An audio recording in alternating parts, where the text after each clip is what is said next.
Привет. Я буду говорить несколько раз, повторять и очень медленно.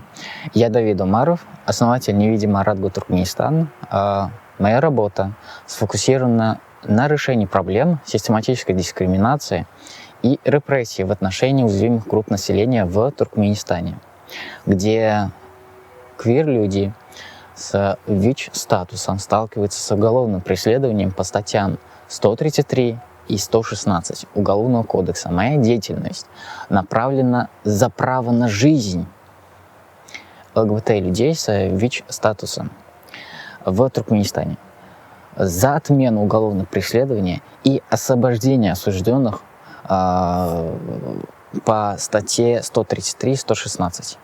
Моя цель – это отмена несправедливых законов, несправедливых. Друзья, это очень мега важно. Каждый раз, когда кто-то из нас молчит, система выигрывает абсолютно по всем вопросам.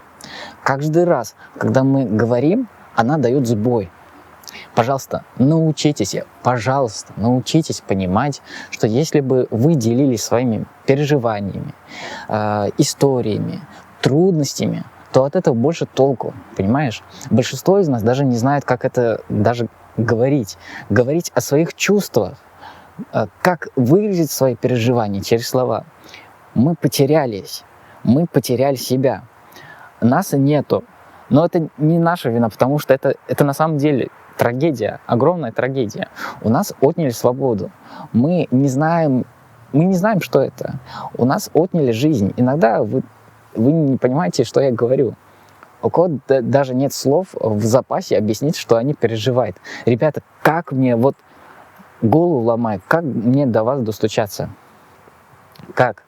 Я чувствую, что я реально что-то упускаю.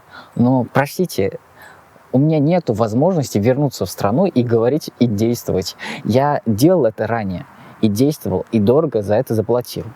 Очень дорого, поймите. Не для себя я это делаю и делал.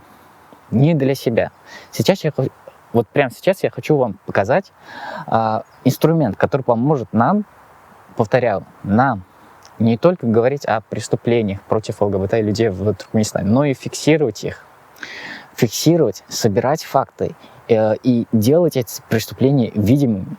К слову, к действию. Нам надо уже потихоньку действовать для международного сообщества, для неравнодушных людей.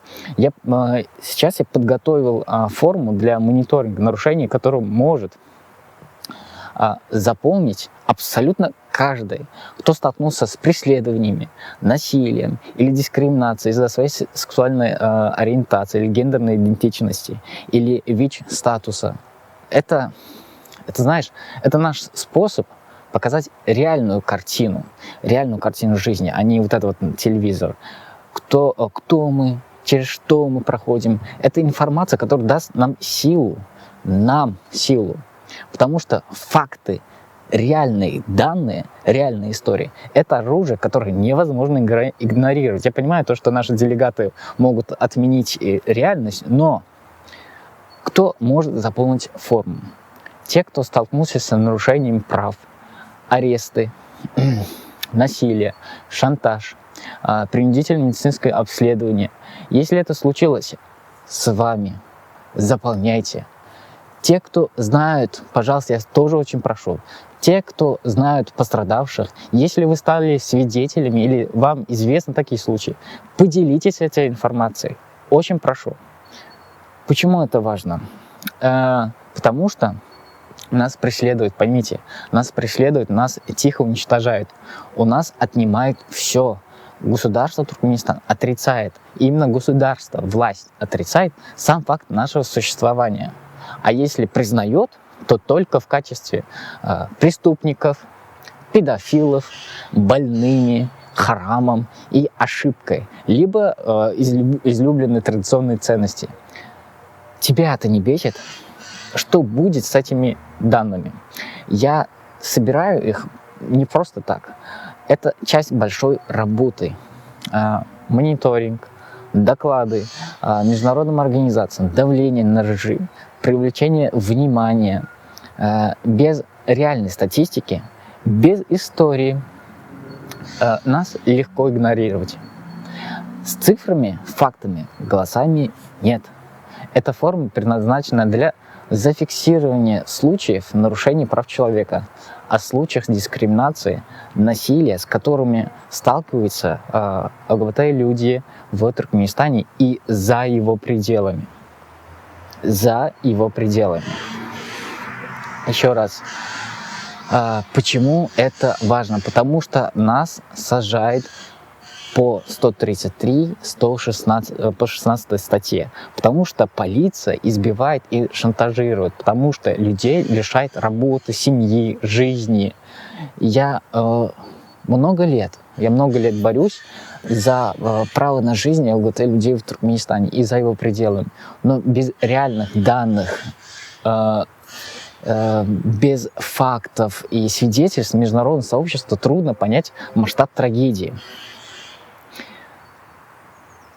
Мы должны перестать быть невидимыми. Если ты столкнулся с преследованиями, насилием, шантажом, угрозами, расскажи. Это безопасно, это анонимно. Если ты хочешь помочь, запомни. Если ты хочешь помочь, передай другим эту опросник. Да? Это дело не одного человека, это дело всех нас. И если ты думаешь, что твой голос не решает ничего, ты очень сильно ошибаешься. Вот мега ошибаешься. Я подробно написал информацию в форме. Очень подробно. Прямо очень-очень подробно. На 2 языках. На туркменском и на русском языке. Заполни, передай, распространи. Я не получаю зарплату. Мне никто не платит за это сотни долларов. Я не говорю, ай, у меня много работы, ай, не успеваю, ай, у меня учеба там, ай, мне похуй вот это, знаешь, и ты можешь стать историей. Нет, знаешь как, покажи солидарность, покажи кулак, покажи жизнь, покажи ответ, напряги булки. Я не отправляю вас в огонь, я не говорю, идемте, давайте выходить на пикеты, на протесты. Нет, просто элементарно. Самое вот то, что я вот говорю, это мега безопасно. Я надеюсь, я очень надеюсь, что я говорил очень медленно, повторял, чтобы было понятно. Форма абсолютно анонимная, безопасная. Запомни, пожалуйста, если... Да, не буду. Все.